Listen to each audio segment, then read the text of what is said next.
Chairman P T I, اب ان کا نہ ٹرائل رکا نہ ان کو ضمانت ملی، تو اب یہ کیس سائفر کیس تمام گواہان کی شہادتوں کے بعد آپ کو کدھر جاتا نظر آ رہا ہے؟ دیکھیے اب تو یقیناً وہ ٹرائی ہوگا کیس انلیس کوئی ہائر کورٹ اس کو روک دے، اور اب دیکھنا یہ ہوگا کہ سائفر کیس میں کتنی جان ہے. یہ تو ابھی کوئی فیکٹس ڈیٹیلز تو پتہ نہیں، ڈیٹیلز تو اسے پتہ چلیں گی جبکہ سب ٹرائل شروع ہوگا. لیکن بعض صورت اس میں کافی خطرات موجود ہیں چیئرمین پی ٹی آئی کے لیے.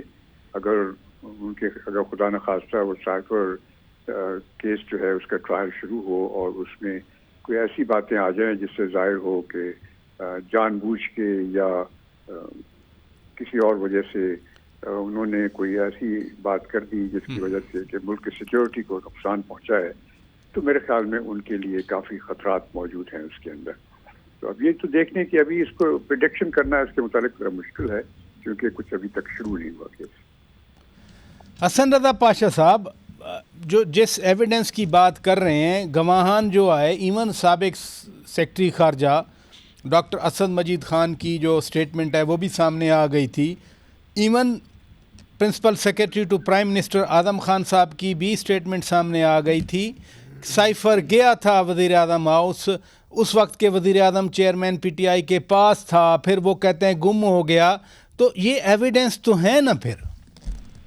جی بالکل ایویڈنس ہے، اور میں سمجھتا ہوں کہ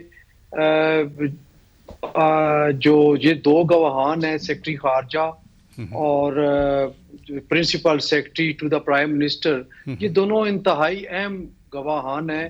پتہ نہیں اب ان کو ایز اے پروور رکھا گیا ہے یا کیا ہے، چونکہ کسٹوڈین تو سیکرٹری خارجہ اور منسٹر جو خارجہ امور ہیں وہ ہوتے ہیں اس کے سائفر کے اور ایسے ڈاکومنٹس کے جو کہ بائی لیٹرل دو ملکوں کے پاشا درمیان. صاحب، جو آج فیصلہ ریلیز ہوا اس فیصلے میں بھی لکھا ہوا ہے کہ جو قانونی طریقہ کار ہے، جو آفیشیل پروسیجر ہے، فارن آفس نے اس پروسیجر کو فالو کرتے ہوئے وزیر اعظم تک پہنچایا. یہ تو وہ اپروور تو خیر فارن سیکرٹری نہیں بنیں گے.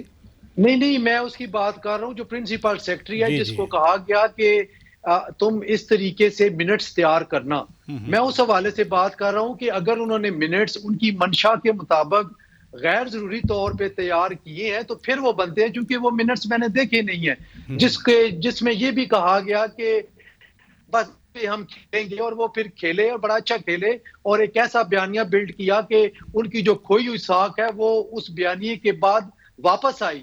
تو یہ چیزیں بہرحال اپنی جگہ پہ موجود ہے، لیکن سائفر ایک حقیقت تھی، وہ آیا. اب اس کی جو متن ہے وہ متن جب تک سامنے نہیں آئے گا اور وہ کنفرنٹ نہیں ہوگا اس وقت تو سمجھ نہیں آئے گا کہ یہ سازش تھی، سازش نہیں تھی، یا یہ کسی آفیشیل سیکرٹ کی تعریف میں آتا ہے. اگر وہ آفیشیل سیکرٹ کی تعریف میں آتا ہے تو پھر آفیشیل سیکرٹ ایکٹ لاگو ہوتا ہے، اور اگر وہ سیکرٹ کی اس تعریف میں نہیں آتا تو پھر کورٹ ڈٹرمن کرے گی کہ کیا یہ قابل دست اندازی پولیس ہے یا جرم ہے ایسا کہ اس میں ان کو سزا دی جا سکتی ہے. یہ سارا معاملہ تھریش آؤٹ ہوگا تمام ایویڈنس آنے کے بعد.